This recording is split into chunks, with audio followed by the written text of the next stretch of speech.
So with the recently released episode 3 of Hell of a Boss, I decided to look into a topic VipsyPop brings to light, and that being the topic of bad dads. So one of the very first mentions that we get of anyone's dad being a shithole is back in the pilot when Blitz mentions that his dad crushed his dreams just like Moxie is doing. Musical, sir. Exactly, Millie, and we're basically doing a musical. Are you gonna crush my musical theater dreams like my dad did? Sir, Because right now, all I see is just my dad's asshole talking to me, crushing my dreams of being who I truly am inside. After this mention of his father, I started to wonder what he would actually be like when we got to see him, and how he actually behaved around Blitz, and we finally got to see him in episode 1 of season 2. And to be honest, I honestly expected a bit more from him. I mean, don't get me wrong, he is a shit dad, clearly by the choices he takes when Blitz is in his care, such as selling your son for $5 and a condom. I'm sure he even sell Blitz if the condom was used. But like I said, I expected more out of him due to the way Blitz was acting as a grown adult. But for some reason, I thought he'd beat Blitzo, and maybe that's why Blitz as an adult always has his guards up, and was extremely defensive of Luna whenever she got to go venture off by herself. Maybe this is due to the fact that his father never really let him have adventures of himself. Besides me thinking his father was physically abusive and mentally manipulative, it also seems that he just really doesn't give a fuck about Blitzo to begin with. This may be a contributing factor to why Blitzo is afraid of intimacy and why he pushes people away in the present timeline. It's probably because of his father that never really gave him the attention or never taught him how to form bonds and how to keep those bonds alive and healthy.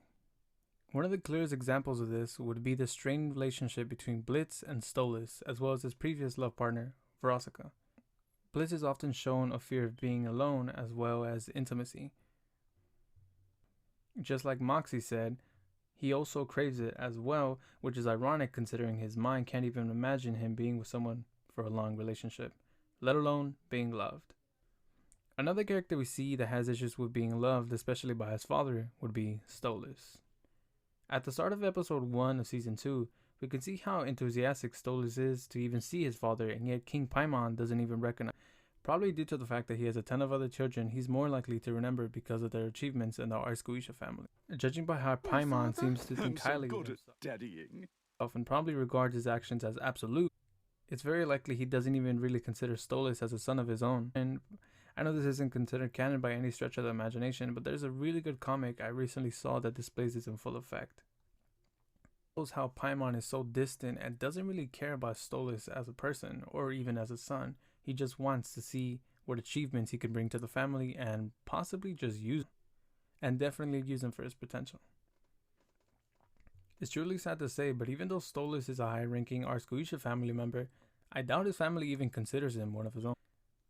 It sort of plays into that cliche of a stereotypical sad rich kid who can't live up to his own father's expectations or family's expectations. And they can't even live out their own life because their father or mother governs it for them. Oftentimes in stories, these kids don't really live up to their father's expectations and divulge into a life of crime or just end up bringing shame to the entire family, which is more likely to bring the child an enormous amount of stress that leads to the parent neglecting them, and this causes the child to look for comfort in others. Case in point, Blitzo. Stolas being a high status demon in hell and part of one of the most prestigious family in hell, oftentimes he lacks confidence in himself and he seeks approval from others just to make him feel like things are okay when in reality, they're not. It's a cool little detail I personally like to believe VipsyPop put into the show.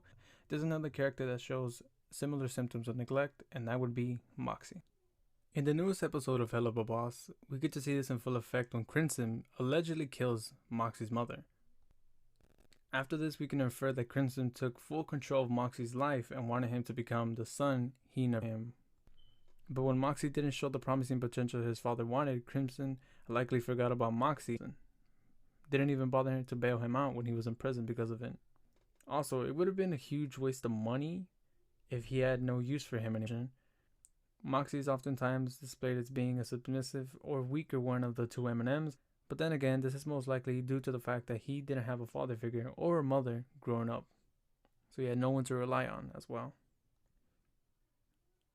The sad thing is, Moxie was only taught to steal and kill for money instead of being shown how to stand up for himself or how to form proper bonds so he wouldn't fall in love with the wrong person and end up getting hurt.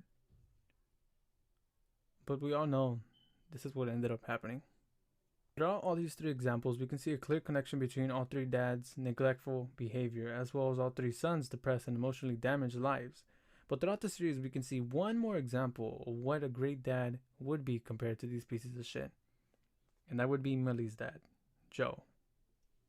Joe, from what we saw, is shown to have successfully raised an entire family and run his own business, something not even Paimon or Crimson can say with their status as demons. He's also shown to care for his family and keep them safe and sound from natural disasters, and despite some of his farm hands dying in the process, he still managed to save all of his family from the impending doom. Besides that one moment where Millie and Moxie almost died at the hand of Stryker. But anyways, besides that, he provides for his family and is shown to be a great husband and a great father. And this is on full display, with Millie's behavioral traits being confident, strong, independent, fearless, and loving when needed. In contrast to Stolas and Blitzo and Moxie, who sometimes need support from the partner, or sometimes don't even know how to ask for support or help from their partner, because that's how damaged and emotionally unprepared they are.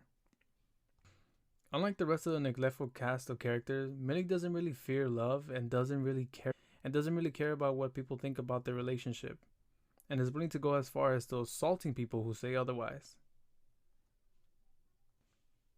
And lastly, if this is the effect of good parenting, I wonder how the others would have turned out if their fathers were just like Joe.